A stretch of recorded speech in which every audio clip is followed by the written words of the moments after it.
हाँ, यदि किसी की भावनाएं उनकी गलती से आहत हुई हैं तो उसमें कोई शर्म की बात नहीं है, एक उनके धर्म की आस्था का प्रतीक है। यदि उनसे गलती हो गई, जाने अनजाने हो गई है, तो माफ़ी मांगने में कोई ऐसा कुछ फ़र्क भी नहीं पड़ता है। यदि इसी चीज़ से कुछ लोगों का अहम ठंडा पड़ जाए या उनको शांति मिल जाए या उनकी धार्मिक जो भावनाएं आहत हुई थी उससे राहत मिल जाए, तो इससे बड़ी चीज़ नहीं हो सकती। उनको तुरंत आज और अभी माफ़ी मांग लेनी चाहिए कि दोबारा इस तरह की चीज़ मैं नहीं करूँगा, मेरी नॉलेज में नहीं था, मेरी जानकारी में नहीं था। सलमान और लॉरेंस का विवाद तो है ही है। जो लॉरेंस बिश्नोई है उसकी गिनती आज दाऊद के टक्कर में की जा रही है और दोनों में एक सिमिलरिटी है, दोनों ही पुलिस वाले की औलाद हैं।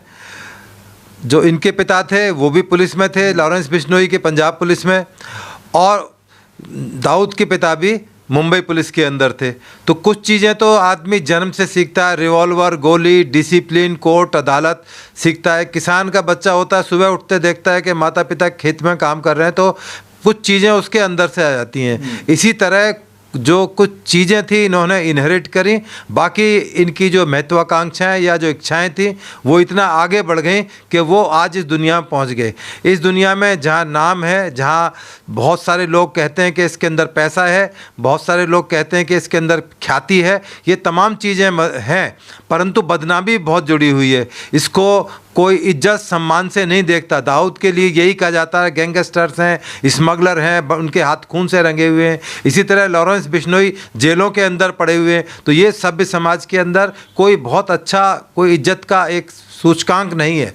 परंतु ये ज़रूर है कि हाँ, जिस तरह से ये विवाद चलते हैं उसमें छुटपइये जो होते हैं वो उसका फ़ायदा उठाते हैं। वो अपना नाम चमकाने के लिए कभी दाऊद का नाम लिया जाता था, आज लॉरेंस बिश्नोई के, चाहे वो लॉरेंस बिश्नोई ना भी इंसिडेंट किया हो, वो तमाम गुर्गे उनका नाम लेकर छोटे मोटे अपराध करके उनका नाम का इस्तेमाल करके अपनी दुकान चला रहे हैं। परंतु जो अब विवाद शुरू हुआ है, सलमान को लेकर जो विवाद हुआ है, जो एक काले हिरण का जो बिश्नोई समाज के अंदर उसको बहुत इज्जत से माना जाता है, काले हिरण को एक सम्मान से देखा जाए, इज्जत से देखा जाता है। जब से उन्होंने उसका वध किया है तब से बिश्नोई समाज की मांग है कि वो एक बार इस मामले में माफ़ी मांगे।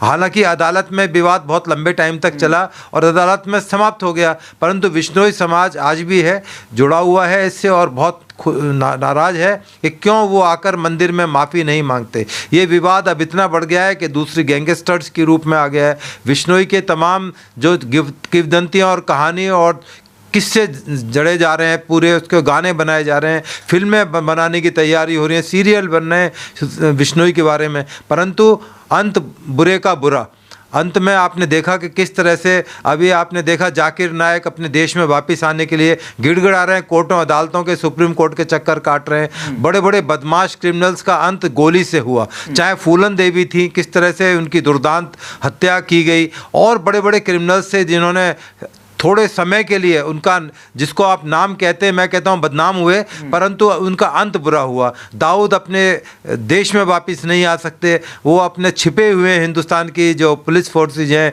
इंटेलिजेंस है, छुप के रहते हैं पाकिस्तान के अंदर, मिडिल ईस्ट में उनके बिजनेस ज़रूर हैं, परंतु वो छद्म नाम से चला रहे हैं। कब कौन उनको गच्चा दे जाए कुछ नहीं पता। बड़े बड़े आपने पॉन्टी चड्ढा का देखा कि किस तरह से पॉन्टी चड्ढा का शराब का बहुत बड़ा नाम था कि शराब के बहुत बड़े किंग हैं, लास्ट में पैसे के लिए किस तरह से उनका अंत हुआ। तो इस तरह एक सीरीज़ नहीं, बहुत सारी सीरीज हैं। दाऊद के जो राइवल्स थे वो उन्होंने किस तरह से दाऊद ने उनको ख़त्म किया। दाऊद के जो कुलीग्स थे उनको दूसरे गवाई जैसे और बॉम्बे के बड़े बड़े क्रिमिनल्स थे उन्होंने ख़त्म किया। अब सलमान, इसके जो बिश्नोई है, इसके भी बड़े विरोधी घोगी जो गैंग है और दूसरे गैंग है वो इसके खिलाफ सिर उठाने हैं लगे हैं। हालांकि जेल में है, सुरक्षा के अंदर है और तमाम टेलीविज़न पर उसने डिबेट किए, अपनी बातें रखी, परंतु अंत बुरे का भला है। हो सकता है आने वाले टाइम में इसी तरह जिस तरह वो औरों के साथ कर रहा है, कल को उसका अंजाम उसको भी भुगतना पड़ सकता है, क्योंकि ये गैंगवार के अंदर एक आम चीज़ होती है।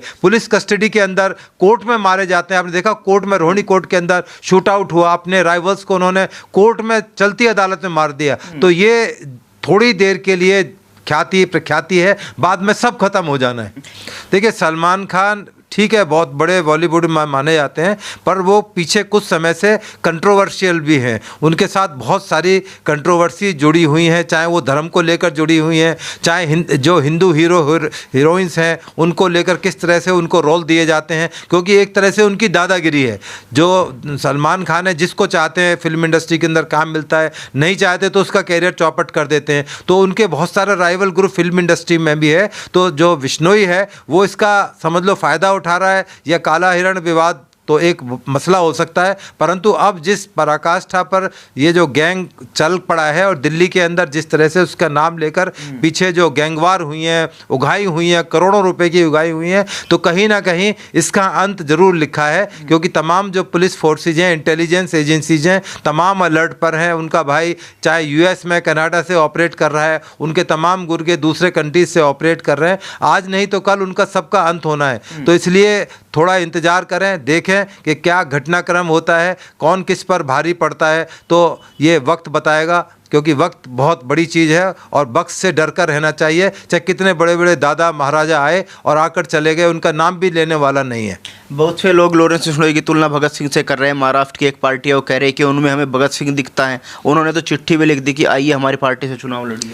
देखिए, वो चुनाव लड़ेंगे और ये ऐसा देश है जहां मैंने फूलन देवी जीत सकती हैं। जेल में बैठ के फारूक इंजीनियर जो है जीत सकते हैं। उसके अलावा अमृतपाल जैसे टेररिस्ट जीत सकते हैं। तो जीतने को तो कुछ भी जीत हार हो सकती है, परंतु राष्ट्रभक्त की कैटेगरी में नहीं आ सकते। उन्होंने कोई ऐसा काम नहीं किया है जिससे उनको राष्ट्रभक्त की उपाधि दी जा सके या उनका सम्मान उस तरह से किया जा सकते। वो अपराधी की कैटेगरी में है और अपराधी कैटेगरी में ही रहेंगे। सर, पूरा मामला कैसे सुलझा? क्योंकि सलीम खान कह रहे हैं कि हम माफ़ी नहीं मांगेंगे क्योंकि सलमान ने एक कॉकरोच का बच्चा भी नहीं मारा। जबकि भाई लॉरेंस बिश्नोई का मैंने इंटरव्यू देखा, जब पूछा जाता है कि वो चाहता क्या है, ज़िंदगी का मकसद क्या है, वो कहता मेरा मकसद केवल एक ही है कि सलमान खान हमारे मुकाम धाम मंदिर पे आए, माफ़ी मांग ले, उसके बाद ये पूरा मुद्दा ख़त्म हो जाएगा। देखिए, ये तो एक किंवदंती की तरह है। क्या वो चाहता है, क्या उसने कभी डिस्क्लोज किया है? ऐसा कोई इसका आए और कोई इन पे अपराधियों पर कभी विश्वास नहीं किया जा सकता, क्योंकि इनकी जो नेचर है वो अपराध करने में, अपराध की दुनिया से जुड़ी हुई है। अब वो चाहें तब भी वो सुदामा नहीं बन सकते, वाल्मीकि नहीं बन सकते। अब वो अपराध की दुनिया में पैर रख चुके हैं और उनका अंत अपराध की दुनिया में ही होना है। तो कितनी भी वो अपने अब सफाई दें, उस सफाई को कोई मानने के लिए तैयार नहीं होगा। तमाम अदालतों के प्रक्रियाओं से वो घिरे हुए हैं। उनको अभी महाराष्ट्र में जो अभी बाबा सिद्दीकी का जो मर्डर हुआ है, उसमें इन्वेस्टिगेशन के लिए बुलाए जाने की संभावना है। उनको वहाँ ट्रांसपोर्ट किया जाएगा, वहाँ ले जाया जाएगा और उनके खिलाफ जो भी मामले हैं उन सब की अभी जांच होगी। तो इसलिए जो एविडेंस है, सबूत हैं, वो उसके आधार पर अदालतें तय करेंगी कि उनका भविष्य क्या होगा। फिलहाल उनका कोई भविष्य नहीं है। लंबी जेल की प्रक्रियाएं, लंबी जेल की सलाखें, बल्कि यहाँ तक हमारा कहना यह है कि उनको इन विवादों से दूर करने के लिए अमृतपाल की जगह अंडमान निकोबार या इस तरह की जेलों में रखा जाए, जिससे कि किसी को भी वो अपना ना इंटरव्यू दे सके, ना इस तरह की कंट्रोवर्सी खड़ी हो सके, ना उनका किसी के साथ कम्युनिकेशन है। आने वाले टाइम में उनके लिए बहुत मुश्किलों भरा दौर हो सकता है, क्योंकि जिस दलदल में वो फंस चुके हैं, उस दलदल से निकलना आम अपराधी के लिए, चाहे बिश्नोई है, उनके लिए निकलना नेक्स्ट टू इम्पॉसिबल है। क्या लग रहा है जिस तरीके से लॉरेंस नाम बना रहा है, क्या लॉरेंस चाहता है कि दाऊद की तरफ उसका भी सिक्का बॉलीवुड में चले? हाँ, बिल्कुल। देखिए, उनका अपराध करने का तरीका और आज का अपराध करने का तरीका बदल गया है, क्योंकि जो दाऊद थे उन्होंने फिल्म इंडस्ट्री में हाथ रखा, उन्होंने रियल इस्टेट में हाथ रखा। आप दुबई में जाएं, जो बहुत सारी स्ट्रीट्स ऐसी हैं जहाँ उनके 5 स्टार होटल्स बने हुए हैं, ठीक है, उनके नाम से नहीं है, तमाम तरह की वहाँ मार्केट्स उनके नाम से बनी हुई हैं। उन्होंने बहुत अनाप शनाप पैसा कमाया, पर ये बिश्नोई के साथ में इस तरह नहीं है। अभी वो केवल शुरुआती की स्टेज पर है, क्योंकि फिल्म इंडस्ट्री में उनकी बहुत, समझ लो कि जीरो के बराबर दखल है, और दाऊद की बहुत बड़ी दखल फिल्म इंडस्ट्री में रही है। उनका बहुत सारा पैसा वहाँ इन्वेस्ट हुआ है। उन्होंने अपनी दादागिरी, धमकी के आधार पर बहुत से हीरोइंस को काम दिया, बहुत सा कैरियर चौपट कर दिया। अभी बिश्नोई की बहुत शुरू शुरुआती स्टेज है और ये नहीं कहा जा सकता कि क्या वो दाऊद के बराबर इतना बड़ा एम्पायर खड़ा कर पाएंगे, नहीं कर पाएंगे, क्योंकि दाऊद से उनकी कंपेयर करना अब मुश्किल है, क्योंकि दाऊद बहुत पीक पर पहुंच चुके हैं। पूरे वर्ल्ड में माना जाता है कि उनकी प्रॉपर्टीज़ हैं, उनके ठिकाने हैं, बहुत सीक्रेटली पाकिस्तान के रावलपिंडी में, दूसरे शहरों में उनके ठिकाने हैं। तो इसलिए अभी ये जल्दबाजी होगा कि उनको उनके बराबर माना जाए, उनके कंपेयर किया जाए, क्योंकि मुश्किल लगता है कि वो उस फिल्म इंडस्ट्री के अंदर या उस रियल इस्टेट के कारोबार में पहुंच पाएंगे जहां दाऊद पहुंचने में कामयाब रहा था। लेकिन सर, जिस तरीके से पूरे बॉलीवुड में एकदम सन्नाटा है, आपने देखा जिस तरीके से सलमान का चाहे अपार्टमेंट हो, चाहे शाहरुख खान का हो, जहाँ हजारों की संख्या में भीड़ रहती थी, इस वक्त पूरा का पूरा बॉलीवुड सहमा हुआ है।